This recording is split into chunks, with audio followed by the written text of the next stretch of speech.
সুপ্রিয় দর্শক মণ্ডলী, আসসালামু আলাইকুম। মৃদুলাস ওয়ার্ল্ডে সবাইকে স্বাগতম জানিয়ে আজকের পর্ব শুরু করছি। প্রথমে একটি বলের মধ্যে আমি চালের গুঁড়া নিয়ে নিচ্ছি। এরপরে আমি যুক্ত করে নিব কিছু ময়দা। চাইলে আপনারা বেকিং সোডা একটু দিয়ে নিতে পারেন, তবে আমি সেটা স্কিপ করেছি। এখন আমি ময়দাটা মাঝখানে একটা গর্ত করে নিচ্ছি, এতে আমি একটা ডিম দিয়ে দিব। ডিম দিলে আমার এই আন্ডা চিতল পিঠাটা অসাধারণ হবে। আর অনেকেই আন্ডা চিতল পিঠা কিংবা খোলা জালি পিঠার মধ্যে ডিম দেয় না, কিন্তু আমি দিই। অনেকেই শর্টকাট ওয়েতে বেকিং সোডা যুক্ত করে।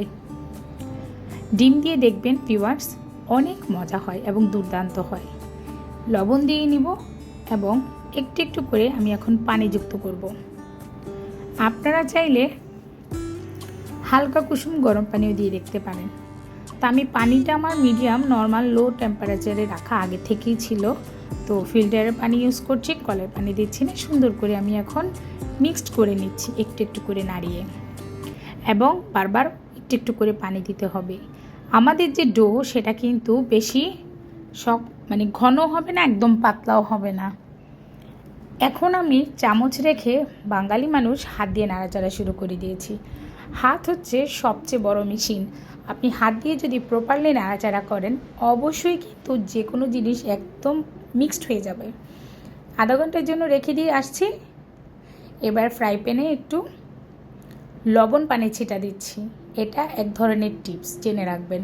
খোলা জালি পিঠা কিংবা চিতই পিঠা করতে চাইলে আপনারা ফ্রাই প্যানের মধ্যে একটু লবণ পানি ছিটা দিয়ে দিবেন। তাতে করে পিঠা খুব সুন্দর হয় এবং দ্রুত উঠে, আর ছোট ছোট অনেক ফুর উঠবে। তো নোয়াখালী জেলার একটা বিখ্যাত পিঠাই হচ্ছে খোলা জালি পিঠা।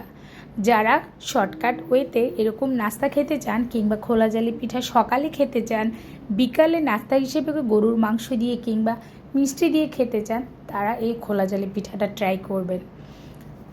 আমার এই খোলা জালি পিঠা কিন্তু অনেক সুন্দর এবং পারফেক্ট হয়েছে। আপনারা ডিম দিবেন, এতে করে কিন্তু খুব সুন্দর হয় খোলা জালি পিঠা।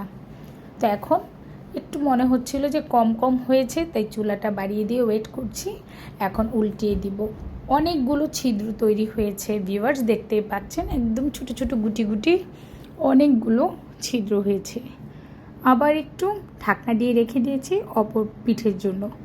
এখন আমার পিঠা কিন্তু হয়ে গিয়েছে। এপিঠ আর ওপিঠ আমি তুলে নিচ্ছি। আরেকটা পিঠা আপনাদের মাঝে করে দেখাবো। তখনও কিন্তু চাইলে একটু লবণ পানি ছিটা দিয়ে নিতে পারেন। আর যতবারই ডো দিবেন, দেওয়ার আগে ভালো মতো করে বাটির মধ্যে ডোগুলোকে নাড়িয়ে নেবেন, এবং দিয়ে দেওয়ার পরে তাড়াতাড়ি করে চারদিকে স্প্রেড করে দিবেন। তাতে করে কিন্তু খুব সুন্দর ছোট ছোট জালি জালি হয়ে যায়। দেখতেই পাচ্ছেন ভিউয়ার্স, আমি পিঠাটা দেওয়ার সাথে সাথেই কিন্তু ছোট ছোট জালি জালি হয়ে গিয়েছে। তো আশা করি খোলা জালি পিঠা বানানোটা আপনারা শিখে গিয়েছেন। আপনাদের সবাইকে আমি আমন্ত্রণ জানাচ্ছি মৃদুলাস ওয়ার্ল্ডে, যাতে করে আপনারা প্রতিদিন নিত্য নতুন কোনো না কোনো রেসিপি শিখতে পারেন। আমি জানি আমার আপু ভাইয়েরা অনেক ভালো ভালো মজার মজার রেসিপি তৈরি করতে পারেন। তো আমি জাস্ট আপনাদের সাথে শেয়ার করছি আমার মন মতো করে, আমার স্টাইলে।